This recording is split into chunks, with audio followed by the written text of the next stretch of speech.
Well, Eskom is currently implementing Stage 6 power cuts overnight. Stage 5, load shedding, will then come into effect from 5 tomorrow morning to 4 in the afternoon. The power utility has attributed the escalation in the intensity of load shedding to delays in bringing back some of its units to service. Eskom has confirmed that the rotation will be repeated until further notice. Let's talk about this with energy expert Clyde Mallinson. Clyde, a very good evening to you. Welcome to News at Prime. Is this the cold, dark winter we've been warned about? It's the dark side of the moon, I'm afraid, or shall we call it the dark side of the sun? Yeah. Yes, look, it's not unexpected. I produced a table in January indicating what I expected load shedding to be for all the months of the year, from January through to December. And it was basically premised on a combination of looking what the load was likely to be on each day of the year and what the expected performance of the Eskom coal fleet was going to be. And essentially the level of load shedding then was simply subtracting the performance of the coal fleet from the expected load. And both are performing more or less as expected, I'm afraid. So the chart that I produced said that if the coal fleet is running at about 45-46% capacity factor, we can expect stage 7, I think it was, in April. And we're sitting at stage 6 now. So yeah, and it's debatable as to whether it is stage 6 or whether it's bordering on stage 7. And just yesterday, when he was out assessing the power situation in Tshwane, the electricity minister, conceded it was going to be a difficult winter. He used that word. Put in context what that means, that assessment means, when you consider that in March there was an easing in the intensity of load shedding, also had been predicted. But how is it that the situation has changed so rapidly, for those who are wondering? Well, I don't believe the situation has changed. I think that the minister was a little bit premature in about 3 weeks ago. An article was published in, I think it was on News 24, where the minister was cited in saying we won't see stage 6 in winter. We'll run the diesel to alleviate stage 6. And quite frankly, it showed a bit of a lack of understanding of how the diesel can be used and how it can mitigate load shedding. Sometimes the diesel actually has to be held back in order to provide the necessary reserve margin. So I was quoted in the article as saying that I hope the minister's correct, but I don't think he is.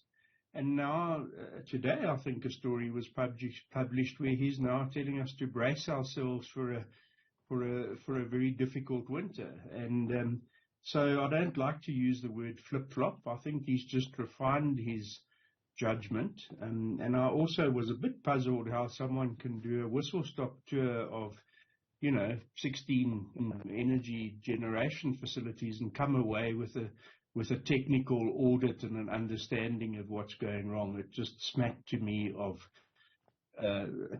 what would you call it? Is it not a case of the politicians taking the lead on what's a very technical issue that may require someone with a more nuanced understanding of the problem? Yeah, look, I remember I used to be a mill superintendent in my youth, so I've had my fair share of running a plant, and whenever the directors came to visit, we would make sure all the stones leading up to the mill on either side of the road were freshly painted with white chalk wash, as it were, and things that shouldn't be seen by the directors were hidden behind the back of the plant, and they got a very sanitized view of what was going on. And that's what you did when someone came to visit. So, and then as soon as they had left, the secrets would creep out and the people would say, geez, I'm glad he didn't look behind that building or this building and so on. So I know a thing or two about setting up a plant for a high-level visit to gloss over what might be some of the difficulties, for whatever reason. So it's possible then that the electricity minister and cabinet more broadly may not be in possession of the full or true set of facts on what we are dealing with at the moment.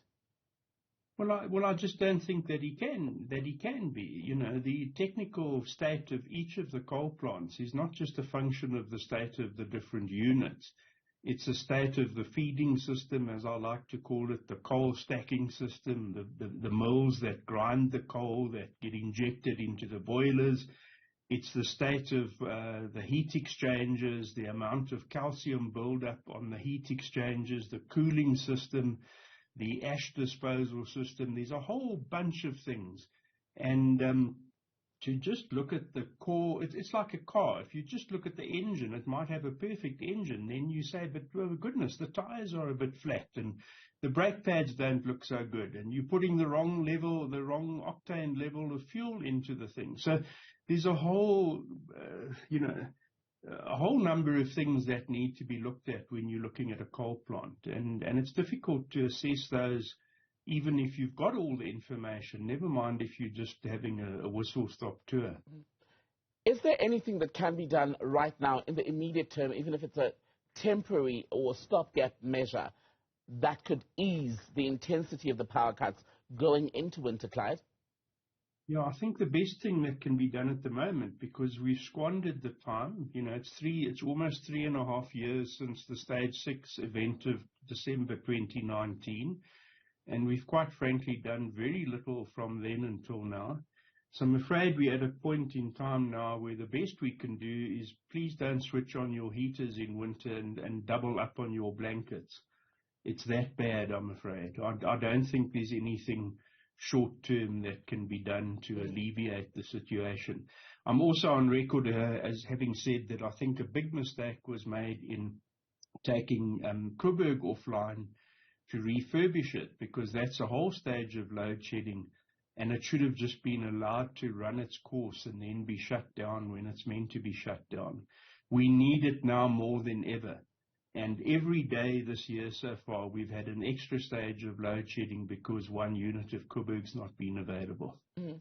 And just a few weeks ago, I think 2 weeks ago, government, or a week ago in fact, announced rather dramatically that it was now withdrawing the state of disaster declaration to do with electricity, because there were already plans afoot as far as a response to the energy crisis, and those were beginning to bear fruit. How do you take that then and give it to a South African who's watching tonight as an explanation that makes sense when you consider that we're back to square one, essentially? Well, it was political spin. They were just lucky that when the new minister came in, there was a hiatus in decline of the coal fleet. We had any number of holidays in a row where the demand dropped off. And, at one point in time, we only had about 3,000 megawatts on planned maintenance.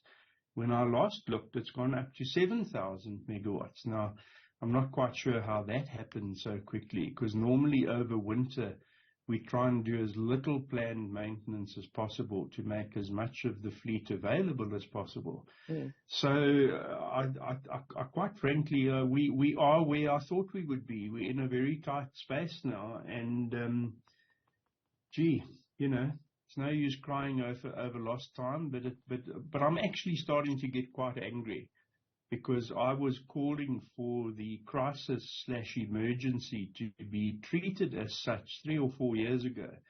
And I always said, and I continue to say over and over again, it's a crisis, it's an emergency, it needs to be treated as such before it becomes a full-blown disaster.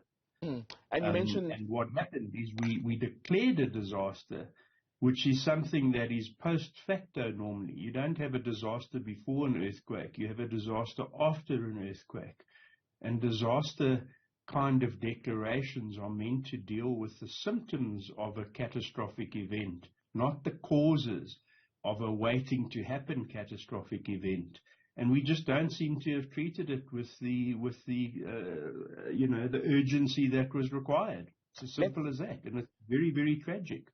You mentioned just in terms of what's available energy capacity, that number's down now. According to Eskom statement out tonight, they say they've brought it down to about 5,000 megawatts currently unavailable on planned maintenance.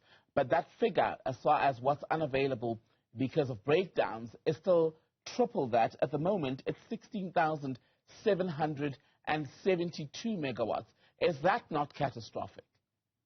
Yeah, well, it's been hovering around that number for some time now. And basically, if we knock off a gigawatt for Coburg, it means there's about 15,705, so there's about 21,000 not working, which means there's about 18,000 of the 39,000 of the coal fleet. So you take 18,000 divided by 39,000 and you get about 45% capacity factor of the coal fleet. And if you look at my tables, at 45% capacity factor of the coal fleet, we can expect stage 6 load shedding. So, it's exactly as expected. Clyde Mallinson, good to speak to you, energy analyst, speaking to us here on News at Prime.